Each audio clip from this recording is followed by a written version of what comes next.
මියා කලිෆා. මියා කලිෆා කියන්නේ මේ වගේ කෙනෙක් කියලා ඔයා දැනගෙන හිටියද? මියා කලිෆා. මේ නම ඇහෙනකොට නොදන්න කෙනෙක් අද කාලේ හොයාගන්න අමාරුයි. හැබැයි ඔබ දන්නවද? ලෝකයම හොල්ලපු මේ චරිතයේ පිටිපස තියෙන්නේ අපි හිතනවට වඩා හරිම වෙනස් සංකීර්ණ සහ ඇතැම් විට හදවතට තට්ටු කරන කතාවක් කියලා.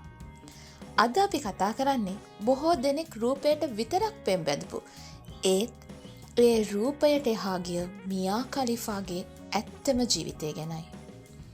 මියා කලිෆා උපත ලබන්නේ 1993 වසරේ ලෙබනනයේ බීරූච් නුවරදී. ඇයගේ පවුල කතෝලික පසුබිමක් තියෙන පිරිසක්.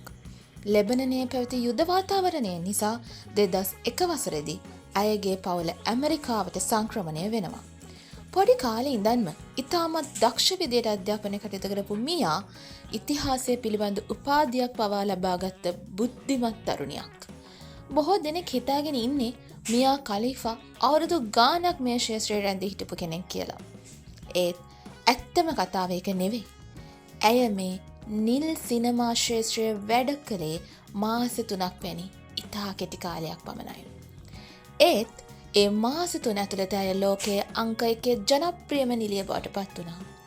විශේෂයෙන්ම ඇය මුස්ලිම් හිජාබයක් පැළඳ රඟපෑ එක් වීඩියෝවක් නිසා මුළු ලෝකයම උඩු යටිකුරු වුණා. මැද පෙරදිග රටවලින් ඇයට දැඩි විරෝධයක් එල්ල වුණා වගේම IS වැනි සංවිධානවලින් ඇයට මරණ තර්ජන පවා ආවා.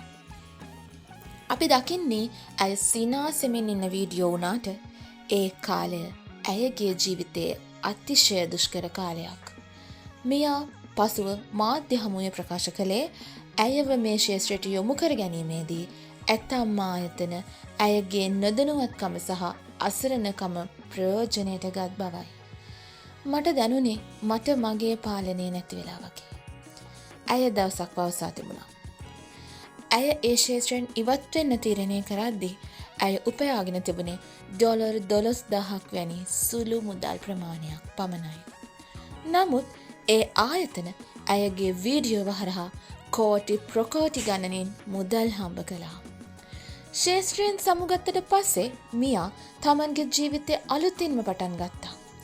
ඇය ක්‍රීඩා විචාරකවරියක් විදිහට වගේම සමාජ මාධ්‍ය ක්‍රියාකාරිනියක් විදිහට තමන්ගේ අනන්‍යතාවය ගොඩනගා ගත්තා. අද ඇය TikTok සහ Instagram හරහා මිලියන ගණනක රසික පිරිසක් පාලනය කරන ප්‍රබල චරිතයක්. විශේෂයෙන්ම ලෙබනනයේ සිදි වූ බීරූත් පිපිරීමේදී ඇය තමන්ගේ ප්‍රසිද්ධ කන්නාඩිවල පවා වෙන්දේසි කරලා ඒ ලැබුණු මුදල් තම මව් රටේ සහන සේවා සඳහා ලබා දුන්නා. ඒ වගේම කාන්තා අයිතිවාසිකම් වෙනුවෙන් පෙනී සිටින පාලස්තීන වැසියන් වෙනුවෙන් හඬනගන සැබෑ මානව හිතවාදිනියක් විදිහටත් අද ඇයව හඳුන්වන්න පුළුවන්. අපට තිරය මත පේන දේ නෙවෙයි බොහෝ වෙලාවට ඇත්ත ජීවිතේ තියෙන්නේ. මුළු ලෝකයක්ම Tamanට එරෙහි වෙද්දි Tamanගේ හෘද සාක්ෂියට එකගව නැගී සිටීම ලේසි දෙයක් නෙවෙයි. මියා කලිෆා කියන්නේ Tamanගේ වැරදි වලින් ඉගෙනගෙන අසීරුවෙන් Tamanගේ අනන්‍යතාවයක් ගොඩනගාගත් ශක්තිමත් ගැහණියක්. ඉතින් ඔබ තවමත් ඇයව දකින්නේ අර මාස 3ක අතීතයෙන් විතරක් නම් ඇත්තටම ඔබ ඇයව තවම හඳුනාගන්නේ නැහැ. අද ඇය ඒ සියල්ල පරාජය කරපු ජයග්‍රාහිකාවක්. ඔබ මොකද හිතන්නේ මියා කලිෆා ගැන?